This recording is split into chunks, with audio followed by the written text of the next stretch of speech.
So here we are again. Big thanks to Owen, Boots Owen on YouTube. I'll put a link to his channel in the description. Big thanks to him for the tow up here today and the help shoving the car in. If you've seen my little short, no innuendo intended, you'll know that the car failed catastrophically the other day.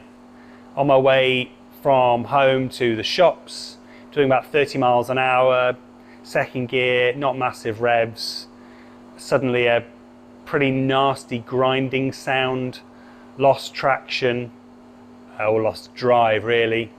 Managed to get to the side of the road and then push it round a corner with the help of a nice passerby. Couldn't get the car to restart. Overcurrent if I tried to turn the motor even in neutral, which suggests something pretty serious has gone wrong with the motor. Strong suspicion is a failed bearing perhaps.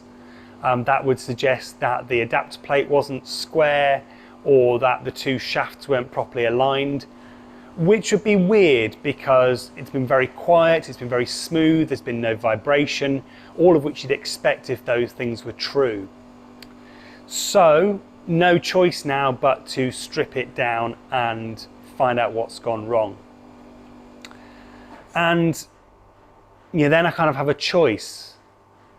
Do I try to get it back on the road quickly if there's nothing wrong with my adapter plate, or if there's nothing wrong with the alignment, if it's just, I don't know, something else, don't know what it could be?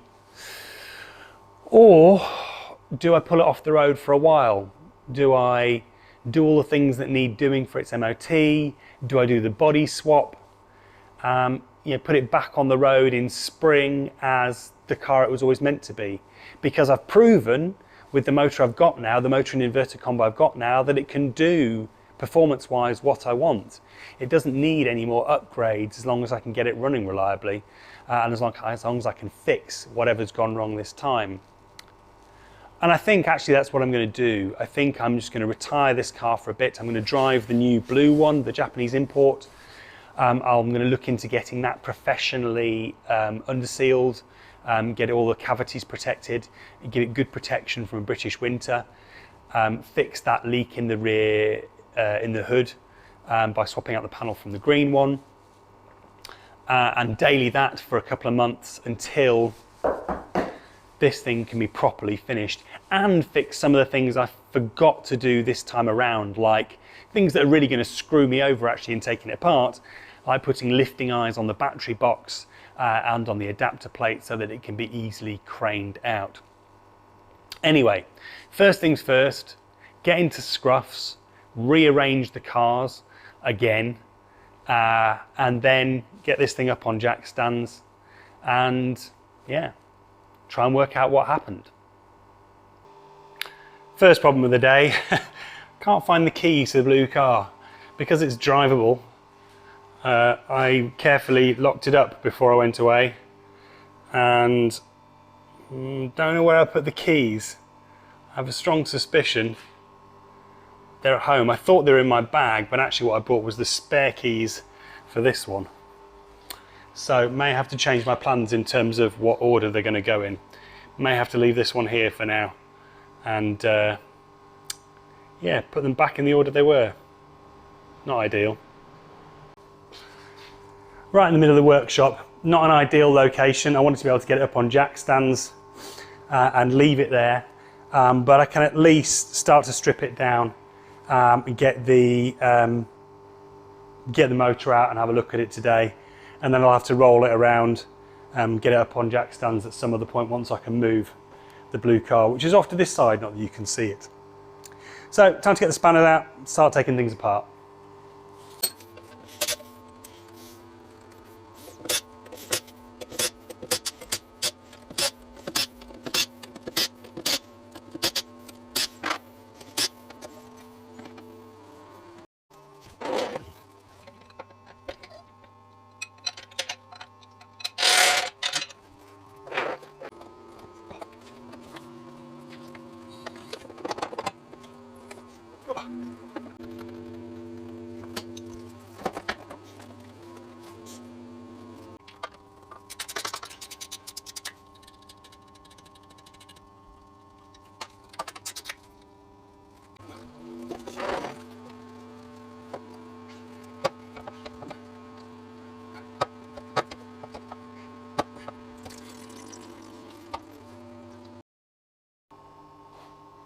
Bumper off, coolant drained mostly into the bucket.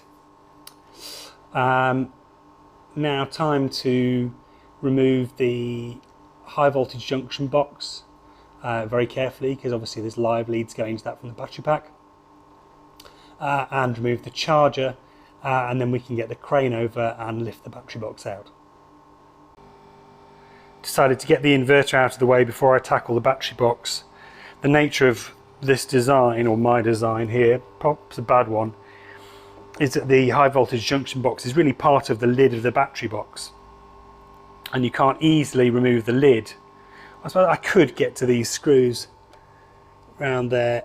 You see that screw down the bottom there, and on the bottom there. I could just about get to those, maybe with a pair of pliers or something. I might put some hex heads on instead, so they can be more easily removed in situ. Anyway, in an ideal world, it all comes out in one. And I meant to weld on some lifting eyes when I made this and forgot. So I'm going to have to probably use straps to get it out this time.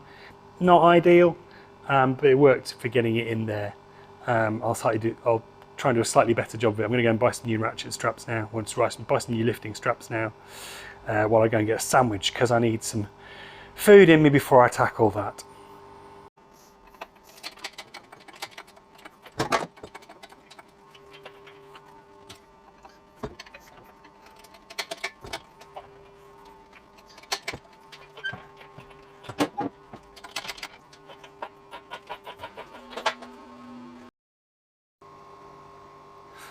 There we go, battery box out. That almost leaves the way clear for the motor and gearbox to come out.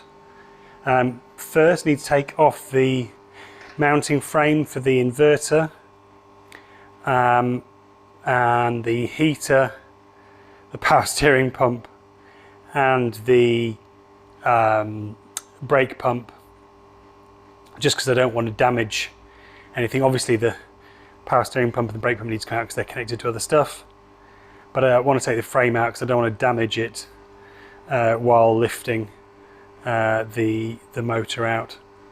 Again, might use some straps. I bought a couple of extra steps. I'd quite like to leave those ones on there so I can get it back in without redoing the straps. And I'll get some straps around here for lifting this, and then I'll have to get the car up in the air, get underneath and undo the gearbox at the back. I want to take the gearbox out with the transmission, with the motor, so that we can do some diagnosis of any issues with the alignment between them. So that means some really annoying nuts and bolts on the flex disc, on the U-bow, on the back of the transmission. But first, let's get the rest of this gubbins out. Fans are on full tilt, so forgive the noise, and when you see me, forgive the sweat. That actually came out pretty easily in the end. Got enough access to get the flexi disc off without too much trouble, and disconnected the gearbox, jacked it all up and pulled it out. So, time for some investigation.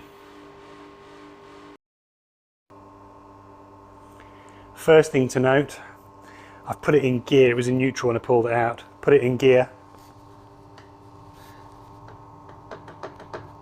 Absolutely locked solid. Nowhere turning that. Whereas beforehand, I would have been able to spin that and spin the motor. So something's gone colossally wrong. Let's see if we can get this up on the welding bench so I can work on it not on the floor. It's the only thing strong enough in here to take it all. There we go, up where it's nice and easy to work on. As you can see, I switched to chains as soon as I could get them on there, because, I don't know if you can see this, it's not too bad, but the reason you don't use straps unless you have to, you see a few little nicks where it's just starting to fray, where it caught. You see that one there? Oh. Only slight, but it only takes a few of those to really weaken it. So chains if you can. Safety first and all that. Right, let's find out what's gone wrong.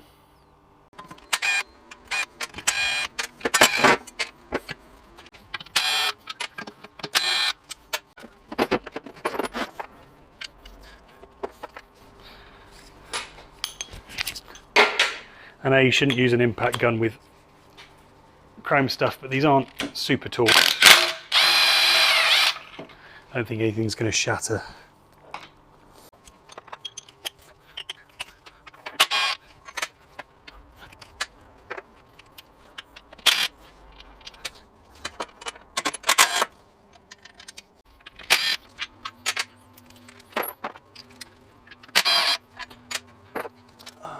Okay.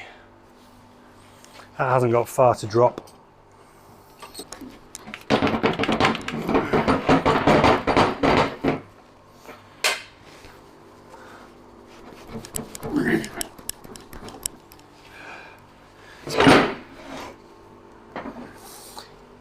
Well,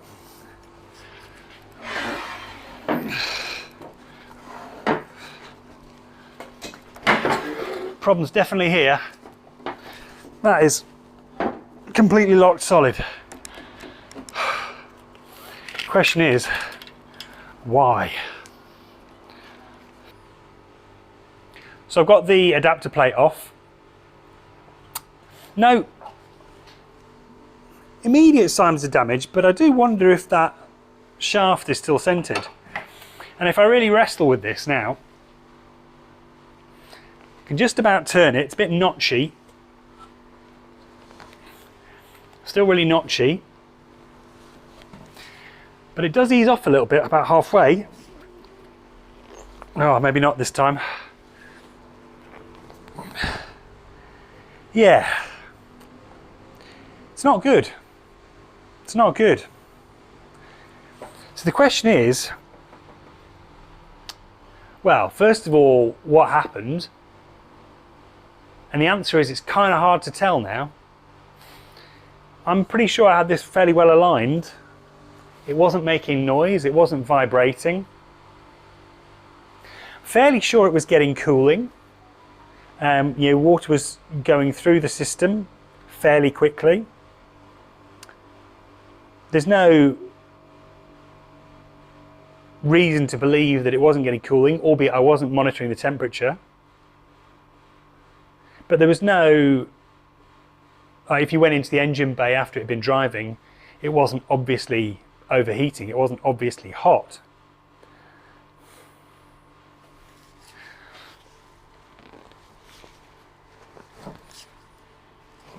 I see, at some points it does free off, which suggests that either the bearings shagged or actually the shaft bent. I just don't know. Oopsie daisy.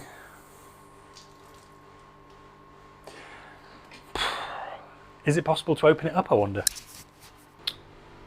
I've had a look, you can get the back plate off this, but this isn't the place to do it. There's metal shavings everywhere and some giant magnets in there, and I've absolutely got no confidence that if I took it apart I could get it back together again, certainly not in any usable state. So what are the options? Well, first of all, what could have gone wrong? You'd think if it was the bearings that had failed, there'd be some play in the shaft.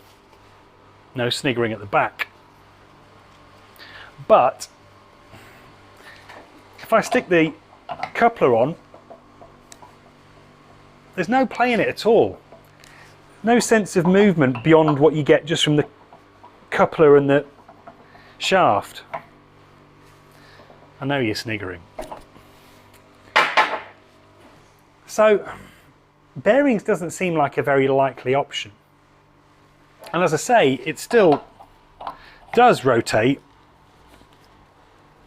albeit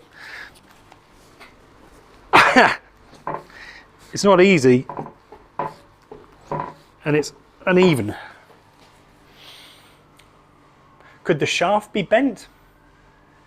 I mean, I'd have to get a dial gauge on there to be sure, but it doesn't seem likely. I mean, it's rotating. If the two shafts were that far out of line, there'd be a load of vibration, there'd be a load of noise, and there wasn't. I mean, you've heard it. You know, it was not noisy.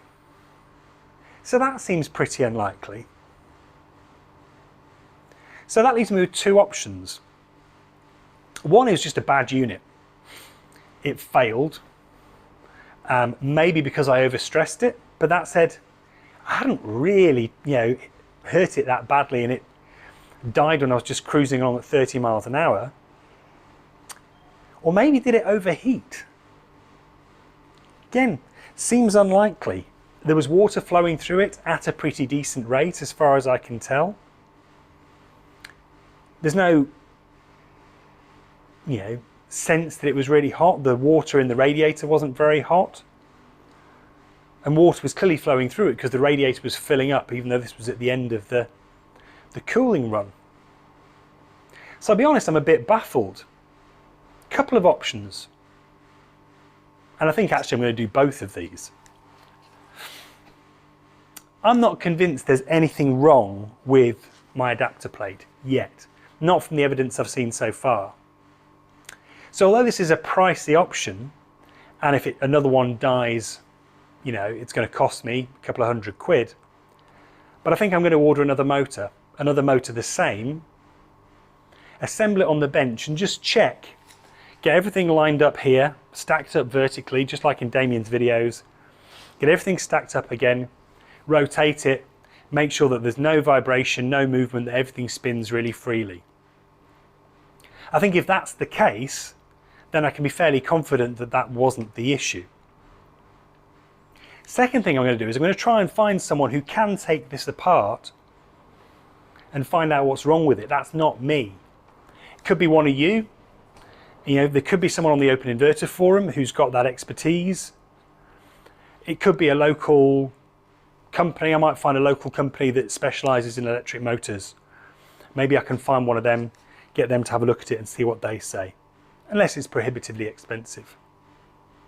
So that's the plan. I'm going to get on eBay somewhere and try and get another one of these.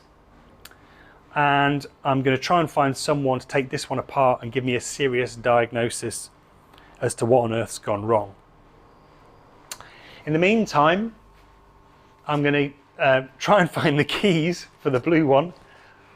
No idea where those have gone. And get that on the road. It needs underbody protection, it needs an MOT, a tax. I need to shift my insurance over to there. I'm going to continue stripping this one once I've got it tucked up in the corner. Strip body, strip everything. I think I might as well. Although, it's a hard one. I could have another one of these motors in 2-3 days. I could have that car back together within a couple of weeks with all of the little tweaks. I could have it back on the road.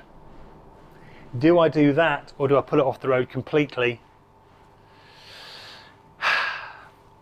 and do all the body upgrades? I don't know. I still haven't totally decided. Let me know what you think in the comments. That'll do for this video. Thanks for watching. Hope you enjoyed it. If you do, please like and subscribe if you haven't already. Share it around. Leave me a comment. That's all. Thanks for watching. Catch you next time. Bye bye.